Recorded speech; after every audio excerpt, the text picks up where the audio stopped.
வணக்கம். இந்த வீடியோல குருவிகுளம் மீனாட்சி சுந்தரேஸ்வரர் கோவிலை பத்தி பார்க்க போறோம். இந்த ஒரு கோயில்ல போய் நம்ம சாமி கும்பிட்டுட்டு வந்துட்டோம்னு வச்சுக்கோங்க, மதுரை மீனாட்சி அம்மன் கோயிலுக்கு போன பலனும், காசிக்கே போய் விஸ்வநாதரையும் விசாலாட்சியையும் தரிசிச்ச பலனும் கிடைக்கும்னு சொல்றாங்க.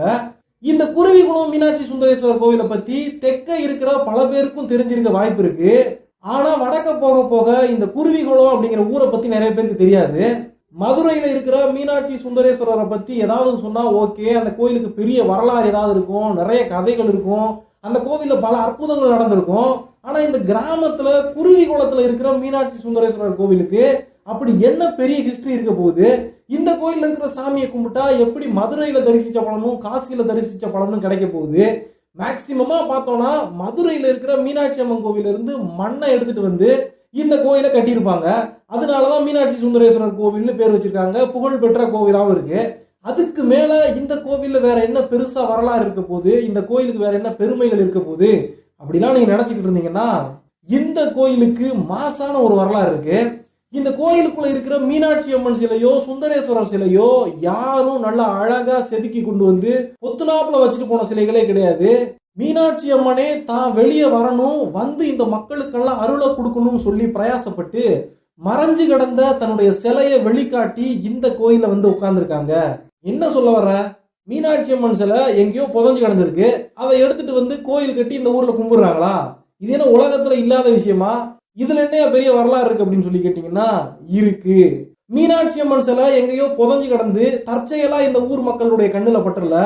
மீனாட்சி அம்மனே இந்த ஊர் ஜமீன்தாருடைய கனவுல வந்து தான் எங்க இருக்கேன் அப்படின்னு சொல்லி அந்த இடத்துக்கு அந்த ஜமீன்தார் போய் தேடி கண்டுபிடிச்சு கொண்டு வந்த சிலை. அதுவும் சாதாரணமா கிடைச்சிடல, யாருமே எதிர்பார்க்காத ஒரு கிணத்துக்குள்ள இருந்து இந்த மீனாட்சி அம்மன் சிலை கிடைக்குது. சரி, கிடைச்சது என்னமோ மீனாட்சி அம்மன் சிலை மட்டும்தான், அப்ப சுந்தரேஸ்வரர் சிலை எப்படி வந்துச்சு? செதுக்கித்தானே வச்சிருக்கணும் அப்படின்னு சொல்லி கேட்டா, தாய் மீனாட்சி அம்மா எப்படி தண்ணிக்குள்ள மீன் போல கிடந்து இங்க மேல வந்தாலோ அதே போலவே அப்பன் சொக்கநாதன் பூமிக்குள்ள இருந்து மண்ணாளுகின்ற ஈசனாக வெளியே வந்து இந்த கோயிலுக்குள்ள வந்து உட்கார்ந்தாரு. சரி, இந்த கோவிலை பத்தின வரலாற மிகவும் தெளிவாகவும் விரிவாகவும் பார்க்கலாம். இந்த கோவில் இருக்கிற குருவிகுளம் ஊரை பத்தி தெரியாதவங்களுக்கு கூட தென்காசி மாவட்டம் சங்கரங்கோயிலை பத்தி கண்டிப்பா தெரிஞ்சிருக்கும். அப்படி சங்கரங்கோயிலுக்கு பக்கத்துல இருக்கிற ஊரு தான் இந்த குருவிகுளம். இந்த ஊருக்கு என்னடா குருவிகுளம்னு பேர் இருக்குன்னு சொல்லி பார்த்தா, இந்த ஊருடைய பழைய பெயர் பட்சி தடாகம் இருந்திருக்கு. பட்சினா பறவைகள், தடாகம்னா குளம். இதனால காலப்போக்கில் இந்த பட்சி தடாகம் அப்படிங்கிற ஊர் பேரானது குருவிகுளம்னு மாறி போச்சு. அந்த காலத்துல இருந்தே இந்த ஊர்ல இருக்கிற குளங்கள்ல அதிகமான அளவுல குருவிகள் பறவைகள்லாம் வந்துட்டு போச்சதுனால குருவிகுளம்னு பேர் வந்துச்சுன்னு சொல்றாங்க. இந்த ஊருக்கு நடு மத்தியில சென்டர்ல சும்மா 1.5 ஏக்கர் அளவுக்கு ஒரு மிகப்பெரிய கோவில் இருக்கு. அந்த கோயில் தான் நம்முடைய மீனாட்சி சுந்தரேஸ்வரர் கோயில். 1.5 ஏக்கர்ல இந்த மாதிரியான ஒரு கிராமத்துக்குள்ள ஒரு கோவில் இருக்கிறது ரொம்ப சாதாரணமான விஷயமே கிடையாது. என்னதான் மதுரையில 14 ஏக்கர்ல மீனாட்சி அம்மன் கோவில் இருந்தாலும் இங்க குருவிகுளத்துக்கு பக்கத்துல இருக்கிற சங்கரன் கோவிலில் இருக்கின்ற கோவிலே 4.5 ஏக்கர் அளவுக்கு பறந்து விரிஞ்சிருந்தாலும் இந்த குருவிகுளத்துல 300 வருஷங்கள் பழமையான 1.5 ஏக்கர்ல ஒரு கோவில் இருக்கிறது மிகவும் சாதாரணமான விஷயமே கிடையாது. இந்த ஊர்ல இருக்கிற மக்கள் எல்லாம் இந்த கோயிலுக்குள்ள இருக்கிற மீனாட்சி அம்மா மதுரையிலிருந்தே கிளம்பி வந்து இந்த ஊரை ஆட்சி பண்றதுக்காகவே வந்து சேர்ந்தாங்கன்னு சொல்லப்படுது. எப்படி தென்காசி தென் திருப்பதி அப்படின்னு சொல்றோமோ அதே போலவே இந்த குருவிகுளத்தை தென் மதுரை அப்படின்னு கூட சொல்றாங்க. மதுரையே தெற்கதான் இருக்கு, இந்த குருவிகுளம் இன்னும் தெற்க இருக்கு, அதனால தென் மதுரை அப்படின்னு ஒரு பேர் இருக்கு. சரி, இந்த கோயில் எப்படி கட்டப்பட்டுச்சு? யாரு இந்த 1.5 ஏக்கர் அளவுக்கு இந்த பெரிய கோவிலை கட்டினாங்க? இந்த கோவிலுக்கு எப்படி அதிசயமா சிலைகள்லாம் கிடைச்சிச்சு அப்படின்னு சொல்லி பார்க்கும்போது, முற்காலத்துல 72 பாளையங்கள் கொண்ட ஒரு அமைப்பாக இந்த தமிழ்நாடு இருந்துச்சு. இந்த 72 பாளையங்களையும் ஜமீன்தார்கள் ஆட்சி பண்ணிட்டு வந்தாங்க. இப்படி இந்த எல்லா ஜமீன்களையும் குறிப்பிட்டு சொல்லும்படியாக ராயல் ஜமீன் அப்படிங்கிற ஒரு பேரோட இருந்தது இந்த குருவிகுளத்தை ஆண்டு வந்துகிட்டு இருந்த ஜமீன் வம்சம். இந்த குருவிகுளம் பாளையத்தை ஆட்சி பண்ணவங்க யாருன்னு சொல்லி பார்க்கும்போது பெம்மசாணி வம்சத்தை சேர்ந்தவர்கள் சொல்றாங்க. பெம்மசாணி என்னடா நம்ம ஊர் பேர் மாதிரி இல்லை அப்படின்னு சொல்லி தோணுதுல? ஆமா, இது ஒரு தெலுங்கு நாயக்கர் வம்சத்துடைய பெயர். இந்த பெம்மசாமி நாயக்கர்கள் விஜயநகர பேரரசுடைய ஆட்சிக்கு கீழே இருந்த குறுநில மன்னர்களாக இருந்திருக்காங்க. முஸ்லிம் சுல்தான்களுடைய படையெடுப்பால விஜயநகர பேரரசை அழிஞ்சதுக்கு அப்புறமா கூட இந்த பெம்மசாமி நாயக்க மன்னர்கள் எல்லாம் அதுக்கப்புறமா கூட சுமார் 100 ஆண்டுகள் முஸ்லிம்களை எதிர்த்து போராடி இந்து மத தர்மத்தை காப்பாத்தி நின்றாங்கன்னு சொல்லப்படுது. அப்படிப்பட்ட பெருமையான இந்த பெம்மசாணி நாயக்கர்கள் தான் இந்த குருவிகுளத்தை ஆட்சி பண்ணிட்டு இருக்காங்க. இயற்கையாகவே இந்து மத தர்மத்தின் மீது அதீத நம்பிக்கையும் கடவுள் பக்தியும் கொண்டிருந்த இந்த பெம்மசாணி வம்சத்தில் வந்த ஒரு ஜமீன்தார் இப்ப குருவிகுளத்தை ஆட்சி பண்ணிட்டு இருக்காரு. அவருடைய வாழ்க்கையில நடந்த ஒரு அதிசயமான கதையை பற்றி தான் இப்ப நம்ம பார்க்க போறோம்.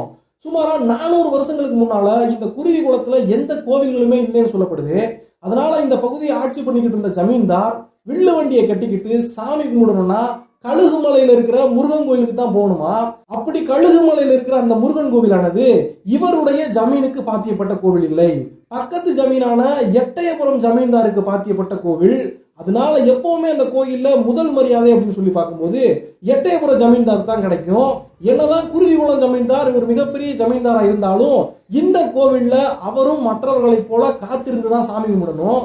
முக்கியமான விசேஷங்கள் ஏதாவது நடக்கும்போது கூட எட்டயபுரம் ஜமீன்தார் வந்து எல்லா விஷயங்களையும் முடிச்சு கோவிலுக்குள்ள ஒரு சாமி கும்பிட்டுட்டு வெளியே வந்ததுக்கு அப்புறமா தான் இந்த குருவிகுள ஜமீன்தாரே உள்ள சாமி கும்பிட போக முடியும். இப்படி ஒரு நாள் கோவிலுக்குள்ள ரொம்ப நேரமா எட்டயபுரம் ஜமீன்தார் சாமி கும்பிட்டுட்டு நின்றுட்டாரு.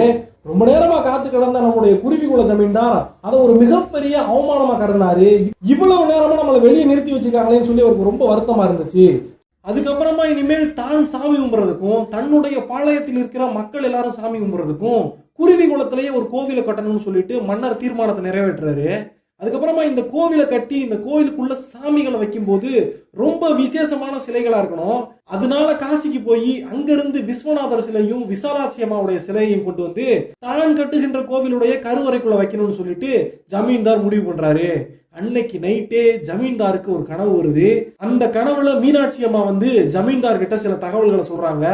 ஏண்டாப்பா, நீ கோவில் கட்டுறதுக்கு இங்க இருந்து காசிக்கு போய் தான் சிலைகளை கொண்டு வரணுமா? உனக்கு பக்கத்திலேயே நான் ஒரு இடத்துல மறைஞ்சிருக்கேன், என்னுடைய சிலையை கொண்டு வந்து இந்த கோவிலுக்குள்ள வச்சு நீ வழிபட ஆரம்பி அப்படின்னு மீனாட்சி அம்மா சொல்றாங்க. அப்போ ஜமீன்தார் கனவுலேயே மீனாட்சி அம்மா கிட்ட கேக்குறாங்க, தாயே நீ சொல்ற மாதிரியே செய்யறேன், ஆனா நீ எங்க மறைஞ்சிருக்க அப்படிங்கறத நான் எப்படிமா தெரிஞ்சுக்கிறேன்னு சொல்லி கேட்கும்போது, நாளை நீ புறப்பட்டு செல், நீ செல்கின்ற வழியிலே ஒரு இடத்திலே கருடனானவன் தொடர்ச்சியாக வட்டமடித்து கொண்டே இருப்பான், அந்த இடத்துல என்ன தேடிப்பாரு, நான் உனக்கு கிடப்பேன்னு மீனாட்சி அம்மா சொல்றாங்க. அடுத்த நாள் காலையில எந்திரிச்ச உடனே வேலையா ஜமீன்தார் கிளம்பி மீனாட்சி அம்மா சொன்ன இடத்தை நோக்கி போயிட்டு இருக்காரு. அப்படி தன்னுடைய பரிவாரங்களை எல்லாம் கூப்பிட்டுக்கிட்டு இந்த ஜமீன்தார் போகும்போது கழுகுமலையிலிருந்து கயத்தாருக்கு போற வழியில இருக்கிற செட்டிக்குறிச்சி அப்படிங்கிற ஒரு கிராமத்துல ஒரு கிணத்து மேலதான் இந்த கருடன் வட்டம் போடுறாரு. அப்போது அந்த ஊர் மக்களுடைய உதவியோடும் தன்னுடைய பரிவாரங்களோடும் அந்த கிணத்துக்குள்ள தேடி பார்க்கும்போது அந்த கிணத்துக்குள்ள இருந்து அழகான ஒரு மீனாட்சி அம்மன் சிலை கிடைக்குது. அந்த சிலையை மேலதாளங்கள் எல்லாம் கொட்ட மிகவும் சிறப்பாக தன்னுடைய குருவிகுளத்துக்கு எடுத்துட்டு வந்து தான் கட்டுகின்ற கோவிலிலே கருவறையிலே இந்த ஜமீன்தார் பிரதிஷ்டை பண்ணாருன்னு சொல்றாங்க. இப்போ மீனாட்சி அம்மா வந்தாச்சு. இவர் முதல்ல என்ன பிளான் பண்ணியிருந்தாரு, காசியில இருந்து விஸ்வநாதரையும் விசாலாட்சி அம்மாவையும் கொண்டு வரணும்னு முடிவு பண்ணியிருந்தாரு. ஆனா இப்போ கோவிலுடைய கருவறைக்குள்ள மீனாட்சி அம்மா தானா வந்து உட்கார்ந்துட்டாங்க. அடுத்து மீனாட்சி அம்மாவுக்கு துணையாக சுந்தரேஸ்வரர் என்ன ஒரு திருவிளையாடலை பண்ணி இந்த கோவிலுக்குள்ள வந்து உட்கார்வார் அப்படின்னு சொல்லி ஜமீன்தார் ரொம்ப ஆவலா காத்துக்கிட்டு இருக்காரு. அப்போது அந்த பகுதியிலே சிறுவர்கள் எல்லாம் மந்தை வெளியிலே விளையாடி கொண்டிருக்கும் போது மண்ணுக்குள் புதைந்து கிடக்கின்ற சில சிலைகள் அவங்களுடைய கண்ணில் படுது. எத்தனையோ காலமா சின்ன பசங்க அந்த இடத்துல விளையாடிட்டு இருக்காங்க. அப்பெல்லாம் அவங்க கண்ணில் படாத ஒரு சிலைகள் இறைவன் தன்னைத்தானே வெளிக்காட்டி கொள்வதற்காக அந்த சிறுவர்களுடைய கண்ணில் படுற மாதிரியான அவர்களுடைய சிலைகளை காட்டுறாரு. அப்போ ஊர் மக்கள் எல்லாம் திரண்டு வந்து அந்த சிலைகளை தோண்டி எடுத்து பார்க்கும்போது அதுக்குள்ள இருந்து ஒரு காசி விஸ்வநாதர் சிலையும் விசாலாட்சி சிலையும் கிடைக்குது. மன்னவன் ஏற்கனவே நினைச்ச மாதிரி காசியில் இருக்கின்ற தெய்வங்களுடைய சிலைகள் இந்த மண்ணுக்குள்ள இருந்து கிடைக்குது. அப்படியே அதே மண்ணுக்குள் இருந்தே அதிசயமாக மீனாட்சி அம்மாவுக்கு சொந்தமான சுந்தரேஸ்வரருடைய சிலையும் வெளிப்பட்டு வருகின்றது. இந்த எல்லா சிலைகளையும் எடுத்துக்கொண்டு போய் ஜமீன்தார் கருவறையிலே மீனாட்சி அம்மனுக்கு பக்கத்திலே இந்த சுந்தரேஸ்வரருடைய சிலையை பிரதிஷ்டை பண்றாரு. அதுக்கப்புறமா கோவிலுடைய வெளிப்பிரகாரத்திலே இந்த காசி விஸ்வநாதர் விசாலாட்சி அம்மாவுடைய சிலையையும் ஜமீன்தார் நிலைநிறுத்துறாரு. ஆஹா, நம்ம காசியில இருந்து சிலைகள் கொண்டு வரணும்னு ஆசைப்பட்டோம், இப்போ காசியில் இருக்கின்ற தெய்வங்களுடைய சிலைகளும் நமக்கு கிடைச்சு போச்சு. மதுரை மீனாட்சி அம்மா அவளுடைய அருளால அவளும் இந்த கோவிலிலே வந்து உட்கார்ந்து விட்டாள்னு சொல்லி அந்த ஜமீன் ரொம்பவும் சந்தோஷப்பட்டாருன்னு சொல்லப்படுது. இந்த குருவிகுளத்துல இருக்கிற மீனாட்சி அம்மனை மதுரை மீனாட்சி அம்மனாவே எல்லாருமே நினைக்கிறாங்க. அதனால மதுரையில கோவிலை சுத்தி எப்படி ரத வீதிகள் மாட வீதிகள் அமைக்கப்பட்டிருக்குமோ அதே மாதிரியே இந்த ஊர்ல இருக்கிற கோவிலை சுத்தியும் அதே மாதிரியான வீதிகள் அமைக்கப்பட்டிருக்கு. இந்த ஊர் கோயில்ல இருக்கிற தேரானது சுத்துப்பட்டியிலேயே மிகப்பெரிய தேர்னு சொல்லப்படுது. மீனாட்சி அம்மன் கோவில்ல மதுரையில எந்த டைம்ல தேரோட்டம் நடக்குமோ அதே நேரத்துல சரியாக இந்த கோயிலையும் தேரோட்டத்தை தொடங்குறாங்க. இந்த கோவில்ல தேரோட்டம் தொடங்கும் போது குருவிகுளம் அரண்மனை வம்சத்தில் வந்த பெண்கள் எல்லாம் வந்து இந்த கோவிலுடைய தேரை வடம் பிடிச்சு முதல்ல கொடுக்கறாங்க. அதுக்கப்புறமா அதை வாங்கிக்கிட்டு பொதுமக்கள் எல்லாம் இழுத்து வராங்கன்னு சொல்லப்படுது. இந்த கோவில்ல குறிப்பிட்டு சொல்லும்படியாக சம்ஹார முத்துக்குமார சுவாமி இருக்காரு. இந்த சாமி வித்தியாசமாக தன்னுடைய வலது காலை மயில் மேல வச்சு நல்லா ஊன்றி வில்லோடு காட்சி கொடுக்கின்றார். இந்த முத்துக்குமார சுவாமியை நம்ம வேண்டிக்கும் போது பகைவர்களிடமிருந்து நம்முடைய அச்சமெல்லாம் விலகி போகும், நமக்கு எங்க பார்த்தாலும் வெற்றி கிடைக்கும்னு சொல்லப்படுது. இப்படி குருவிகுளம் மீனாட்சி சுந்தரேஸ்வரர் கோவிலை பத்தி முதல்ல வீடியோ போட சொன்னவர் கருத்த பாண்டி அப்படிங்கிற ப்ரோ. அதுக்கப்புறமா குருவிகுளம் கருப்பசாமியை பத்தி வீடியோ போடுங்கன்னு சொல்லி எம்பி கேமிங் தமிழ் அப்படிங்கிற ஒரு சேனல் வந்து NAVK அப்படின்னு ஒரு ப்ரோ, மனோஜ் பிரசாத் ரெய்னா, விக்ரம் கிருஷ்ணா, இப்படி பல பேர் வந்து கமெண்ட் பண்ணியிருந்தாங்க. குருவிகுளம் கருப்பசாமியுடைய வரலாறு இப்ப என் கையில இல்ல, அதை பத்தி நான் பெரியவங்க கிட்ட கேட்டிருக்கேன். அந்த வரலாறு கிடைச்சதுக்கு அப்புறமா குருவிகுளம் கருப்பசாமி பத்தியும் கண்டிப்பா நான் வீடியோ அப்லோட் பண்றேன். இந்த வீடியோ எப்படி இருந்துச்சுன்னு மறக்காம கமெண்ட்ஸ்ல சொல்லுங்க. இந்த வீடியோ உங்களுக்கு பிடிச்சிருந்துச்சுன்னா ஒரு லைக் கொடுங்க. இதே மாதிரியான ஆன்மீக தகவல்களை நீங்க தெரிஞ்சுக்கிறதுக்கு இந்த சேனலை சப்ஸ்கிரைப் பண்ணி பெல் ஐகானை கிளிக் பண்ணி ஆல் அப்படிங்கிற ஆப்ஷனை தொட்டு வச்சுங்க. உங்களுக்கு பிடிச்ச கோவில்கள், உங்களுக்கு பிடிச்ச குலசாமிகளை பத்தி வீடியோக்கள் போறதுக்கு இந்த வீடியோல உங்களுடைய கமெண்ட்ஸ் சொல்லுங்க. நன்றி, வணக்கம்.